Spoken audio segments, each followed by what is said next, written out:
Olá, eu sou o Viramelo e você está no canal.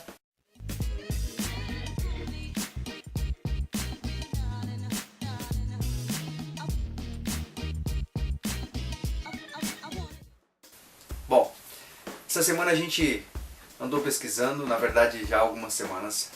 Quando eu soltei o vídeo sobre aquela espécie, né, Ebugogo, e depois eu soltei um vídeo também falando um pouquinho sobre o pé grande, algumas pessoas pediram para mim, poxa Bira, já antes na verdade pediram para mim, poxa Bira, você é historiador e tal, por que você não faz um vídeo falando um pouquinho sobre o regime militar? O porquê que isso é importante?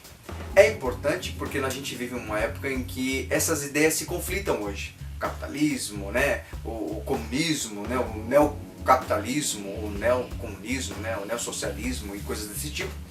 E a gente tem pessoas que estão na evidência, como por exemplo o Jair Bolsonaro, né, que é um ex-militar, que defende, né, essa posição dentro do Brasil.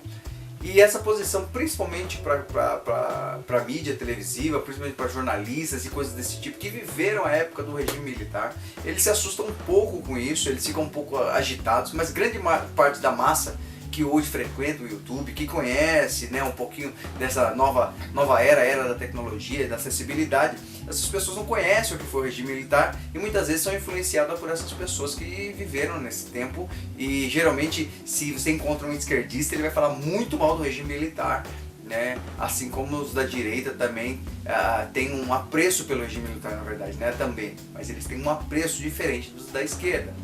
Então você acaba pensando e a gente acaba comendo pela boca das pessoas e infelizmente o nosso sistema educacional é muito fraco também e acaba não explicando muito bem o que foi o regime militar. E quando você ouve muitas vezes, você ouve, grande parte dos professores de história são esquerdistas, então você ouve falar muito mal, só coisas ruins do regime militar. E alguns dos nossos inscritos pediram para que eu, poxa Bira, fala um pouquinho do regime militar, cara, já que você tem, o canal Compartilhando tem esse compromisso de falar um pouquinho das coisas que são verdadeiras e sem partidarismo e tal.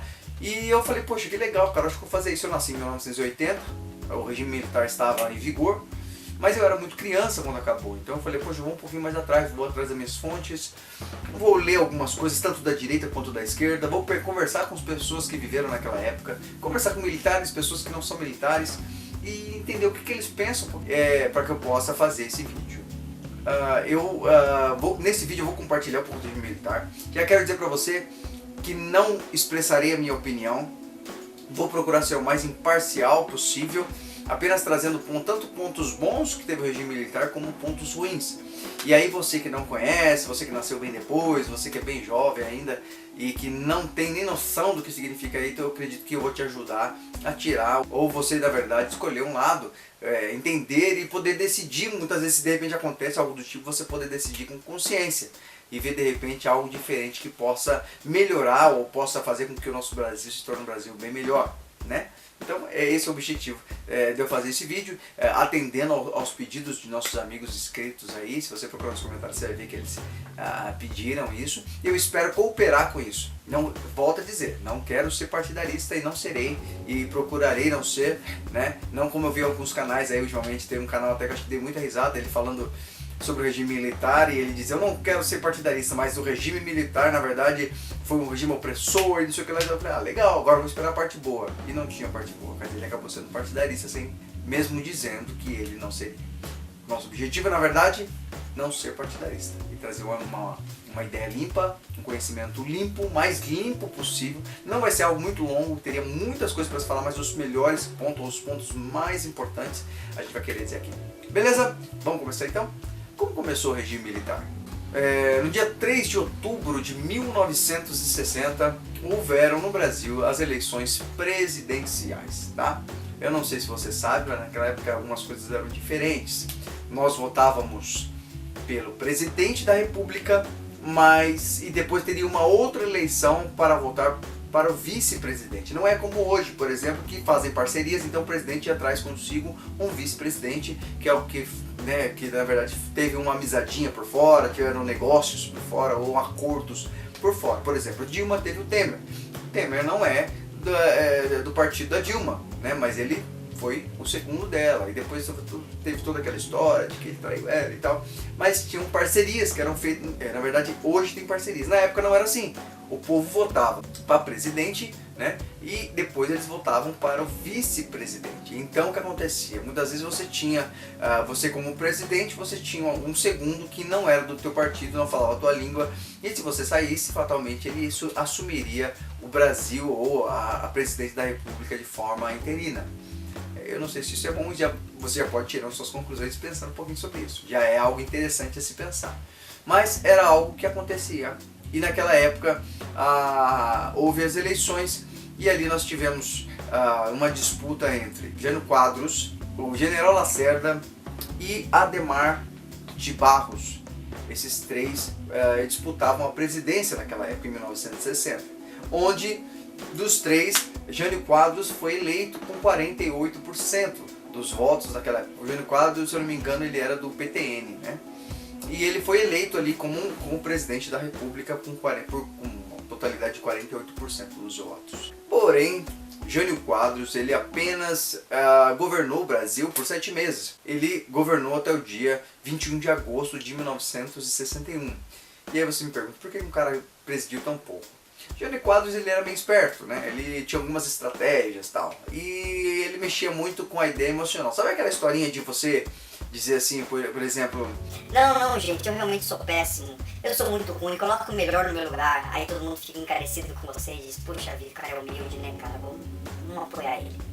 Jânio Quadros tinha essa estratégia, porque anos antes ele havia feito isso no cenário político e isso tinha dado certo. Ele queria renunciar um cargo dele lá, tal, ele falou, vou renunciar porque eu não sou suficiente e tal, e deu certo, ele atraiu muitos partidos pela suposta humildade dele. Porém, em 1961, depois de 7 meses de mandato, ele tinha uma proposta de acabar com a corrupção, de ser um cara firme com relação a isso aí, trazer dignidade ao Brasil.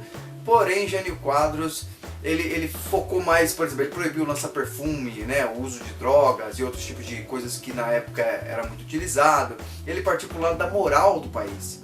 E ele acabou não sendo efetivo com relação à proposta que ele tinha proposto antes, que era, na verdade, acabar com a corrupção. Então ele falou assim, o quê? Ele disse assim, poxa, eu vou dizer que eu vou renunciar, vou abrir mão, as pessoas vão lá me bajular e vou acabar conquistando mais pessoas pelo emocional. Porém, infelizmente, não saiu muito bem como ele queria. Quando 7 meses depois ele disse que ele ia renunciar e ele renunciou, ninguém o apoiou, realmente deu a oportunidade do vice-presidente já assumir o Brasil. E quem que era o vice-presidente naquela época? João Goulart. Então João Goulart, ele assumiu a presidência do Brasil naquela época e ele tinha algumas propostas um pouco diferentes. As propostas deles eram um pouco assim, uma das principais propostas dele era a reforma agrária. Só que João Goulart, ele não teve o apoio das Forças Armadas. Um detalhe interessante é que naquela época não tinha o Ministério da Defesa, onde todas as forças se unem e respondem para um líder, né? Uma pessoa que domina sobre eles. Naquela época a Marinha, a Aeronáutica, né, o Exército, cada um tinha suas posições e em cada estado ele tinha uma força dentro dessas posições. Por exemplo, no Rio Grande do Sul, você tinha ali um general que mandava naquela área e ele respondia ao governador. Então houve até nessa época aí, nesse momento que eu vou comentar depois, até um conflito de ideias com relação aos restos das Forças Armadas. Porém, João Goulart, quando ele assumiu a presidência, ele não pôde assumir de forma interina, de forma plena, com plenos poderes. Por quê? Porque as Forças Armadas foram contra ele. As Forças Armadas resistiu e tinha o propósito de impedir que ele se tornasse realmente um presidente com poderes plenos. Então o que aconteceu? Ele teve um conflito ali, ele não conseguia assumir de forma plena. Inclusive ali no Rio Grande do Sul, o general dos 3 exércitos, que era chamado assim ali no Rio Grande do Sul, era chamado de Machado Lopes. Ele foi o único que apoiou, né, inclusive João Goulart. E ele houveram até ameaça, né, porque as Forças Armadas falaram, como é que você vai apoiar esse cara? Esse cara não tem a ideia de melhor para o Brasil e coisa do tipo. E as Forças Armadas ameaçaram tá indo até lá, até para fazer eles forçarem eles a aderir à ideia das Forças Armadas. E naquela época até surgiu um murmúrio muito grave, porque esse general disse, olha, se você chegar aqui a gente vai trocar tiro, a gente vai entrar numa guerra civil, porque a gente acredita e entende que a gente tem que apoiar o presidente da forma que tem que ser. E assim, houve um certo desavenço e isso impediu que Goulart ele tomasse o poder, na verdade, de forma plena e absoluta, né? Mas em todo o Brasil houve uma divergência, uns aceitavam, outros não aceitavam, e ficou essa discussão por um longo tempo. E isso foi acontecendo do dia 24 de agosto ao dia 7 de setembro, demorou todo esse impasse, ele assume ou não assume, poderes plenos ou um sistema meio parlamentarista, como é que funciona e tal, e acabou depois durando todo esse tempo esse impasse. E isso foi demorando durante longos tempos, até que em 1963, então, João Goulart ele assumiu de forma plena e absoluta, com poderes plenos, a presidência do Brasil. E como eu disse para vocês, o que acontece? João Goulart ele tinha como um dos propósitos a reforma agrária no Brasil. E ele quis mudar um pouco a Constituição e tal, e uma das demandas, uma das emendas dele lá, um dos propósitos dele, era desapropriar terras. Isso mesmo. O que significa isso? O governo, o Estado, tomaria algumas terras, tomaria entre aspas, porque ele pagaria a pessoa a qual ele assumiria aquela terra. Porém, ele pagaria com dívidas públicas do governo, ou seja, querendo ou não, ele estaria passando a perna. Já viu como é que funciona? Eu tomo a tua terra, vou te pagar quando der e como puder, do jeito que eu achar melhor. Tá? Então, entre aspas, isso já começou a causar um certo problema, principalmente com os pequenos fazendeiros, os pequenos grupos de agrícolas, né, no setor agrícola, porque eles perderiam suas terras em tomada. Inclusive, uma das coisas que foi interessante, ele quis fazer isso de desapropriação urbana. Como funciona isso? Ele pensava o seguinte: se você mora de aluguel numa casa, por exemplo, e o cara tem duas casas, tem a casa dele e a casa que ele alugou para você. Você alugou essa casa, você poderia requerer a posse dessa casa por morar lá, e o governo entenderia que esse cara tinha muito. Camufladamente, sutilmente, ele estava aplicando um socialismo no Brasil. Ou seja, você poderia tomar posse de algo que você estava morando simplesmente porque o dono tinha outra casa. Então, para que todos tivessem, na verdade, algo, ninguém ficasse nada. Basicamente, a ideia é bonita, mas não era funcional porque não era esse o propósito. Então, ele que tinha essas ideias mesmo, meio malucas, assim, meio revolucionárias, para aquela época, para o pessoal de esquerda, era maravilhoso. Inclusive foi nessa época aí que começou a surgir os sem terras, né? Nessa época começou a surgir os sem terras, por quê? Porque começou a desapropriar terras de pequenos agricultores e eles não tinham como fazer, transportaram alguns para o norte, deram um pouco de terra pro cara lá, o cara não conseguiu, perdeu tudo, voltou, quando voltou já não tinha mais, e falou: vamos tomar, vamos invadir o lugar que não está sendo, dos grandes fazendeiros que não está sendo usado, a gente vai invadir, vai tomar pra gente, já que a ideia do Goulart era que a pessoa pudesse tomar posse daquilo que não era dela, apenas pelo fato da pessoa entender que ela ali não estava sendo usada, podia ser usada por ela, sendo que o proprietário, tinha muita terra e não precisava daquele pedacinho. Mais ou menos essa ideia. Alguma outra coisa também que o Goulart tinha a propósito, era uma coisa muito interessante, ele deu poderes plenos para soldados de patente baixa, né, que soldados tinha soldado, cara que era de patente baixa, ele podia votar, o que não era permitido na época. E analfabeto também poderia votar, o que não era permitido na época. Então ele queria crescer dentro dessa ideia, ele quis permitir que essas pessoas pudessem votar também. Pode parecer interessante, pode parecer legal, pode, mas causou-se muito problema com essa ideia, porque as pessoas ali, na verdade, principalmente os analfabetos, não tinham conhecimento, né? Então ele queria causar essa igualitariedade, vamos dizer assim. Outra coisa que ele queria fazer era a extensão do monopólio da Petrobras, né? Ele queria estender, né? Ele queria colocar na mão de outras pessoas também esse monopólio da Petrobras, ou tomar, na verdade, o poder pleno sobre ela. Uma coisa que era interessante também que ele queria fazer é que ele queria nacionalizar algumas empresas de fora, por exemplo, empresas farmacêuticas, indústrias que construíam, sei lá, qualquer tipo de coisa que não era do Brasil. Ele queria nacionalizar essas empresas. Ele queria tirar do poder da mão dos proprietários legalmente, e ele queria fazer com que o Brasil tivesse posse plenas sobre essas empresas também. Isso foi terrível para a economia brasileira naquela época, porque você imagina, né? Uma empresa investe no Brasil, o cara vem e toma tudo e fala: ó, você fez aqui o que você fez, o problema é seu, agora é nosso e acabou. Então você imagina como ficou. Traduzindo, ele queria fazer essa reforma agrária, eu tomo, não pago e acabou. Rapaziada, isso pode até parecer um pouco partidarista, mas eu estou dizendo para você o que aconteceu, não estou dando a minha opinião, tá? Estou sendo o mais claro possível dentro dessa ideia.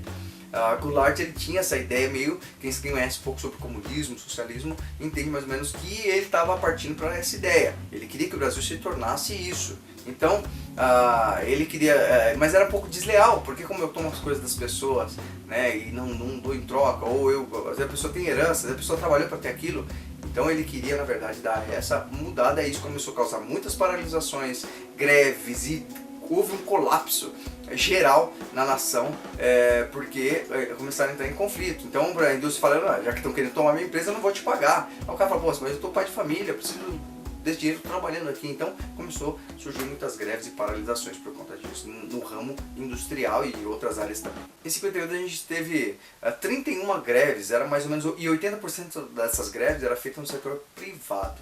Em 63 já foram para 170, onde 58% era do setor público. Então você imagina o que aconteceu com o sistema do governo, né? Houve um colapso, realmente um colapso. Uma crise, vamos dizer assim, gigante por conta disso. Foi nessa época que um advogado chamado Julião, em Pernambuco, ele criou a Liga Campesina, que hoje nós conhecemos como um movimento sem terra. Esse cara ele começou a desenvolver essa ideia justamente pela ideia de que ele tirava de um lugar pequeno, colocava em outro lugar que não tinha condições, o cara acabava perdendo tudo, ele voltava sem terra, e esse advogado falou, não, vamos fazer o seguinte, vamos começar a tomar os caras que têm terras improdutivas, vamos dizer assim, lugares que são grandes demais, o cara não está produzindo tudo, então a gente vai tomar também. E começou ali, então foi criado em Pernambuco pelo Julião, um advogado, um movimento sem terra, né, o MST. O Brasil naquela época houve, rapaziada, um colapso terrível. Começou a entrar em crise, quase entrando em guerra civil. E aí, segundo a Constituição, se eu não me engano, a Constituição, né, artigo 142 da Constituição, permitia então, dentro desse conceito, dentro dessa ideia, intervenção militar, para que o Brasil não entrasse em guerra, né, civil. Você que tem condições e que tem interesse, lê a Constituição, artigo 142. É importante você entender sobre isso, por quê? Porque fala ali, pode dar variadas interpretações, mas o motivo, os militares estão no país, falando em alguns detalhes, mas não de forma plena, para proteger a soberania do presidente, tá? Mas eles podem intervir em alguns casos, tá? Inclusive ali dizem em relação a outros países também, você pode intervir de alguma forma baseado num conceito de que aquele país tá perdendo, está numa situação de colapso, de problema. Se você for indicado, os militares podem entrar para intervir pelo bem da nação. Então foram que entenderam e naquela época acabaram assumindo então o poder, né? Houve conflitos graves e eles então tiraram o presidente João Goulart do poder. E aí começa então a era do regime militar. Porém, uma coisa que é interessante dizer para vocês é que não foi os militares que chegaram lá e tomaram eles à força, arrancou o Goulart de lá e acabou. Ele foi tirado pelo Congresso. Então o Congresso decidiu, para não houvesse um problema, o Congresso teria que tirá-lo do poder. E foi assim feito. O Congresso tirou o presidente Goulart do poder e aí os militares assumiram então o poder no Brasil naquela época. Bom, o regime militar durou 21 anos aproximadamente, tá? Agora a gente vai falar algumas coisas que havia no regime militar que era permitido e outras que não eram permitidas no regime militar. Primeiramente, era permitido a eleição para presidente, inclusive foram 5 diferentes presidentes nessa época do regime militar, né? Não era o general que talvez mandar no país, era permitidas as eleições. E as eleições eram, então, para presidente, foram colocados, o último deles, inclusive, foi Figueiredo, foi o último presidente do regime militar, tá? Houve algumas diferenças, como, por exemplo, a população não votava mais para presidente, quem colocava o presidente era o Congresso, né? Eles votavam entre eles e colocavam um presidente. Aí você me pergunta, Bira, então para quem que a população podia votar? Podia votar para prefeito, para deputado, para senador e coisas desse tipo, mas não podiam votar para presidente somente o Congresso, tá? E governadores, desculpa, acho que não sei se eu falei que governador podia ser votado, naquela época governadores não podiam ser votados, desculpa, se eu me equivoquei. Ele era empossado, então vamos supor, o Congresso vai empossado, dava posse para um governador que eles escolhiam, então ele acabava tomando posse daquela localidade. Presidente o Congresso colocava, mas governadores era empossado. E aí a população votava nas eleições municipais. Uma coisa que vale ressaltar também naquela época era que era permitido festivais, tá? Como a gente muitas vezes ouve, parece que não, mas era permitido, houve muitos festivais de cultura, tá? Poderia haver passeatas, como houve a passeata dos 100 mil, você que tem aí uma curiosidade a mais, vai no Google, procura ali passeata dos 100 mil, houve essa passeata, tá? Haviam passeatas, então eles permitiam, lógico que tinha algumas restrições, mas era permitido acontecer passeatas, shows, né? Festivais de música popular e coisas desse tipo. O que era terrível ali naquela época, ali, o que eles pegavam, os militares eram muito incisivos, era a briga contra guerrilhas. Isso mesmo. O que eles pegavam muito era um problema contra as guerrilhas, contra as pequenas milícias que tentavam destruir o governo militar ou entrar em conflito, ou tinha algum propósito que fosse comunista socialista, eles pegavam firme. Foi aí que surgiram essa ideia das mortes, que a gente ouve muito falar das mortes, né, que houveram muitas mortes, e foi aí que houveram, porque eles capturavam e tal, então era uma guerra mesmo entre eles. Então havia tortura sim, havia coisa do tipo, mas era baseado na guerrilha, não era feito com a população, tá, gente? Porque a gente ouve muito hoje, vai entender que ele pegava qualquer pessoa na rua, levava e acabou e torturava. Não, tinha que ter propósito, tava na investigação, pegou um cara, o cara falou, o outro ali também ele pegava aquele cara e tal. Era uma guerra interna, querendo ou não, mas uma guerra que a população de um modo geral não participava, apenas uma pequena minoria. Uma coisa que é interessante, por exemplo, o regime militar, ele investiu muito na educação. Foram construídas muitas universidades, foram construídas muitas rodovias, usinas hidrelétricas como Itaipu, aeroportos. Então eles investiam, eles focavam nisso, tá? Na infraestrutura do Brasil. Então foi nessa época que começou a surgir tudo isso, inclusive universidades federais com acessibilidade a toda a população. Uma coisa que é interessante também você saber é que quando fala das pessoas que eram mortas, os indigentes, chamados indigentes, por quê? Porque grande parte das milícias, das guerrilhas, eles usavam documentos falsos. Então quando eles eram mortos ou coisa do tipo e eles iam ver, não, aquela pessoa que estava no documento ali não era a própria pessoa que estava morta. Então eles acabavam enterrando essas pessoas como indigente. Por quê? Porque eles estavam com documentos falsos. É aí que é o grande problema que a gente ouve falar muito hoje. Meu fulano sumiu, meu parente sumiu, eu conheci uma pessoa que sumiu e nunca mais acharam. É porque as pessoas morriam sem documentos originais. As pessoas que eram pegas em combate, elas morriam, elas eram enterradas como indigente. Por quê? Porque os documentos eram falsos. Então quando você ouvir falar sobre isso, mas a pessoa sumiu e ninguém sabe quem que é e coisa do tipo, entenda isso que eu estou falando pra você. Era por causa das guerrilhas. Eles não matavam as pessoas e enterravam as pessoas simplesmente porque as pessoas eles não gostavam ou porque não quiseram demonstrar ou expressar a identidade daquela pessoa. Eles matavam porque as pessoas eles não sabiam realmente, tá? Então, assim, houve muito. Claro que houve abusos, com certeza houve abusos. Né? A gente não pode ter muito poder. O ser humano tem poder, ele abusa realmente. Mas o que eu estou dizendo é o que está registrado na história. Mas com certeza houve muitos abusos, como a gente vê até hoje, vai ver sempre abuso de um homem que tem um poder sobre um outro que não tem o poder que aquela pessoa, no caso, é um militar, policial, coisa do tipo. Mas a grande realidade dos indigentes é porque eles morreram com documentos falsos, então eles não conseguiam identificar essas pessoas. Aliança Renovadora Nacional e Movimento Democrático Brasileiro. Naquela época, somente esses dois partidos que eram permitidos nas suas disputas políticas, somente esses dois partidos tinham aprovação para que disputassem um sistema de governo. Houve um ato constitucional chamado Ato Constitucional 5 ou I5. Esse ato também, no regime militar, a imprensa não podia falar o que ela queria, tá? Tinha essa constituição em que toda vez que eles iam divulgar alguma matéria, passar na televisão, jornal, revista, o que fosse, havia um militar ali que ele ia dar uma averiguada para saber se aquela pessoa ia falar contra o governo, por que eles estavam falando e tal. Então essa é a censura que os jornalistas geralmente tinham naquela época, tá?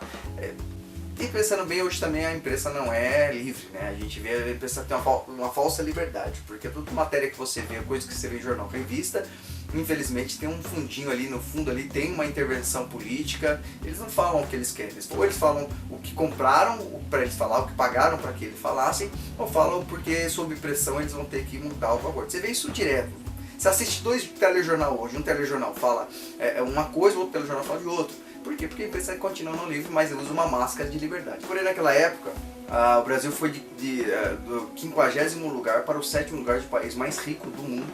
Tá? Porém, havia uma desestabilidade, uma diferença ali, porque muito dinheiro estava na mão de poucos e poucos estavam sem dinheiro nenhum. Então começou a vir colapso e foi por isso que o regime militar naquela época começou a pensar em abrir mão do poder e fazer algumas eleições para a democracia que é a qual conhecemos hoje. Eles abriram mão disso. Eu até achei estranho, porque um regime militar, né, como eu ouvi na escola, eles diziam os caras abrir mão do poder para dar o poder para um outro presidente em uma eleição. Achei meio estranho, mas é o que aconteceu na história. Eles abriram mão do poder para que pudesse haver a democracia então no país. Eu não sei se você sabe, mas nessa época o álcool é algo genuinamente brasileiro. E foi nessa época onde entrou em colapso, por causa do combustível começou a subir, problemas com o sistema internacional e tal. Foram onde no regime militar criaram então o sistema que chamavam Pro-Álcool, né, onde criaram então carros que eram movidos a álcool. Aí começou alguns carros diferentes a entrar no Brasil e o combustível começou a ser então genuinamente brasileiro, mais uma possibilidade dentro da área dos combustíveis. Isso é muito interessante porque é algo nosso. Uma coisa que é ruim porque o maior poder estava na mão do poder executivo, o judiciário e o legislativo não tinha poder naquela época. Então, quer dizer, os caras pensavam, faziam e acabou. O legislativo e o judiciário não tinha muito poder. Não concordo, não tinha essa. Eles pensavam, executavam e acabou, tá? Tinha problema com os pequenos agricultores, artistas que tentavam protestar ou falar alguma coisa, eles eram censurados mesmo, alguns eram deportados, os caras podiam asilo em outros lugares porque se não ficasse aqui era preso mesmo. Eles regiam o país com um punho de ferro. Então muitas das pessoas que queriam falar o que queriam, né, expressar da forma que queriam, jornais e revistas e músicos, e eles não tinham essa liberdade, tá? Mas porque eles levavam realmente a fim que o Brasil começou, na verdade, a andar em ruas estreitas, vamos dizer assim. Eu não sei se vocês sabem, mas os militares que criaram o sistema de pós-graduação, dando possibilidade. Foi nessa época que começou a surgir doutores, né, MBAs, né, pessoas que queriam um ensino superior. Foi nessa época que o regime militar, na verdade, possibilitou, porque antes não era possível. Eles criaram isso, tá? E só que por alguma causa que a gente nunca sabe qual é, ou melhor, sabemos e fingimos que não sabemos, ela começou a ser paga, na verdade. O ensino superior passou a ser privatizado, né, que é o que a gente vê hoje, né? Você quer ser, você tem que pagar para entrar na faculdade. Hoje tem outros sistemas, na verdade, não é nem outros sistemas. Mas na época, se você quisesse, você tinha que pagar. Mas o regime militar abriu escola, tomou de volta faculdades, universidades que estavam sendo tomadas por esquerdistas ou por vândalos, coisas do tipo. Eles retomaram, cuidaram. Nessa época eles investiram nisso, criaram esse sistema de pós-graduação, dando possibilidade à população a ser doutor, a crescer, porque antes disso era mais ou menos as pessoas que tinham muito dinheiro estudar fora, ou as pessoas que tinham condições de sair para poder conseguir ser um pós-graduado. Então o regime militar ele causou com que o Brasil, na verdade a população brasileira, tivesse acesso a isso. Isso foi uma coisa muito boa que eles fizeram, né? Mas também no meio do caminho houve suas intervenções e passou até a ser privatizada. Mas foi algo interessante que eles fizeram. Bom, mais ou menos eu tentei contar, resumir aqui, parece. Eu também, quando eu comecei a estudar, eu busquei informações longe, eu fui longe buscar essas informações, tá? Tentei ser o mais imparcial possível. Parece, como eu falei, parece muitas vezes que eu sou partidarizei, mas na verdade eu trouxe com a maior claridade possível, tá? Houve abuso, sim, houve abuso, como até hoje. Só que era um regime realmente que eles levavam o Brasil a punho de ferro, né? Quem sofria muito eram os artistas, o pessoal queria se expor suas ideias, né? De repente até contra, a favor, não era permitido, eles não permitiam. Mas também tinha um seu lado bom, como você pode ver nesse vídeo. Eu espero que tenha esclarecido para você, eu espero que você tenha entendido, tá? Tenha gostado, porque é algo muito legal, eu achei muito interessante. Se você quiser, vai a fundo, tá? Vai buscar por você mesmo, né? Procure vídeos, tem bastante vídeos legais no YouTube que falam disso, mas ouça vários vídeos, mas vá também ler, vá em livros de um lado e do outro, busca dos dois lados. Eu achei um mundo de coisa, não vou colocar tudo aqui, eu coloquei mais dos pontos mais importantes, não vou colocar tudo porque de repente o vídeo ficaria aí com 2, 3 horas, e eu não suporto ver um vídeo de 1 hora, apesar de ser interessante, de repente vocês até gostam, mas eu tentei o mais sucinto possível para que você esclarecido, claro, para que você entendesse. Eu espero que você tenha gostado. Se você gostou, dá o seu joinha, fala, poxa vida, achei legal. Divulga nas suas redes sociais também, que é legal para que o canal cresça, é importante que o canal cresça. Divulga para um amigo, para professor seu, com certeza eles vão citar coisas que de repente estava ali intrínseco e foi interessante, que eu não vi ou que eu não falei, né, que eu deixei passar batido. Deixa as suas curiosidades também. Vamos tentar conhecer um pouquinho mais, porque é um país inteligente, um povo que pensa, um povo que tem condições, é muito mais difícil de ser enganado e é muito mais difícil de fechar os olhos para qualquer coisa, briga pelos seus direitos, não é verdade? Então, vamos compartilhar, deixa o seu joinha se você gostou, espero ter cooperado com você, mas eu fico muito feliz de poder ter compartilhado, aprendi muito também, não sabia de muitas coisas, tá? Aprendi muito também e eu acho que isso foi muito produtivo para todos nós. Beleza? Eu vou ficar por aqui, agradeço a tua companhia, que esse vídeo tenha te enriquecido e que a gente possa continuar compartilhando coisas muito legais durante todo esse tempo aí, e se enriquecendo de conhecimento e fazendo cada vez com que a gente possa ser um povo diferente, pessoas diferentes, com cultura e pé no chão. Beleza? Fico por aqui, a gente se encontra no próximo vídeo.